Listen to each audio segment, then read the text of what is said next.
The way Mr. Skunk told the story. One night, when the members of the Four-Footed Club were sitting cozily around the fireplace, smoking and telling tales of adventure and wood folk stories, a knock came on the door. Mr. Fox, who always answered the knocks for admittance and asked for the secret password, went to the door. "Give the countersign," he said. "D2 of Rue of," came the whispered reply. "See if you can find out what he said. If you can, you may be able to attend a meeting of the Four-Footed Club some night." "Enter, comrade," said Mr. Fox, opening the door a little so the member could enter. But when he came in, Mr. Fox looked anxiously toward the other member sitting in front of the fire, for it was no other than Mr. Skunk. But everybody quickly got up and said good evening in the pleasantest voice, and Mr. Fox smilingly said, "Draw a chair right up, James, and join in the crowd." No one felt very comfortable, for fear something might be said to displease Mr. Skunk. So, besides hitching about in a little chair in their chairs, no one seemed to know just what to do. "We were telling stories, things we had heard our grandfathers tell," said Mr. Fox cautiously. "I expect you have many such stories, James, very amusing and interesting as well."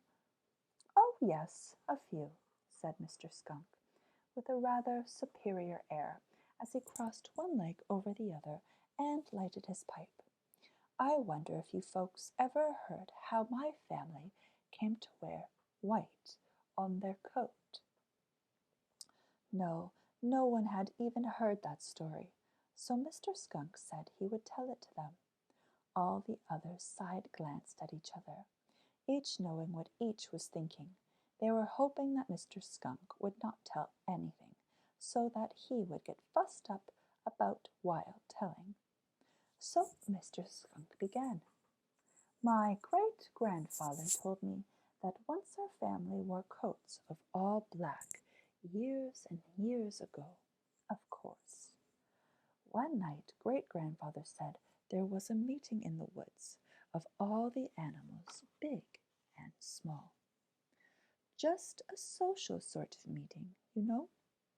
And while they were all there, along came a bunch of fairies, and with them their queen with 4 white mice harnessed to her carriage." Here Mr. Skunk stopped his story, telling to remark, "I would like to see any fairy try to harness me to her carriage." "Oh, of course she would never dare try it, James," said Mr. Fox, jumping out of his chair. "The very idea of such a thing is ridiculous." This calmed Mr. Skunk, and he went on with his story. "Well, when the Fairy Queen saw all the animals, she stopped her carriage and looked us all over. And when she saw my ancestor, she exclaimed, 'What a beautiful creature! You are by far the handsomest animal I ever saw.'" Mr. Skunk looked around at his fellow members to see if anyone doubted what he said, but everyone looked pleasant, and so he continued. "The Queen then said to my illustrious ancestor, 'Because you are so handsome, I am going to give you a mark of distinction.' And she touched him with her magic wand and gave to our family the white patch and stripes you now see me wearing. Rather an interesting story, don't you think so?" inquired Mr. Skunk. Of course they all said, "Yes, indeed, yes, indeed." No one dare say anything else. "Well, I must go along," said Mr. Skunk. "I have a lot of work to do. I'll drop in again sometime and tell you another story." Yes, do, James, said Mr. Fox, as he backed Mr. Skunk toward the door. No one can tell such interesting stories as you. When Mr. Fox had closed and fastened the door, after letting Mr. Skunk out, he came back to the chair by the fireside and looked all around the circle of club members and smiled. How did you like the story? He inquired. Be careful, Reynard, whispered Mr. Coon. He may be listening, and he can make it very unpleasant, you know, even from outside the clubhouse. Mr. Fox went to peep a hole in the wall and looked through. No, he isn't listening. I can see him walking leisurely through the woods. His white-trimmed coat, he brags about, is good for other things than beauty. He can be seen some distance away, you know. Mr. Fox came back to his seat by the fire, and picking up his pipe, he lighted it and took a few puffs before he spoke again. You did not answer my question, he said. I asked you all how you like his story. Oh, it was a good one for Mr. Skunk to tell, replied Mr. Possum.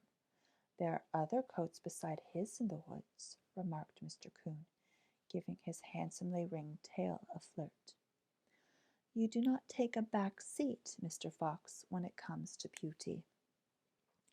Well, be that as it may, said Mr. Fox modestly, I have heard the story about why the skunks happen to get their white trimmings, and it isn't just like the one James told tonight.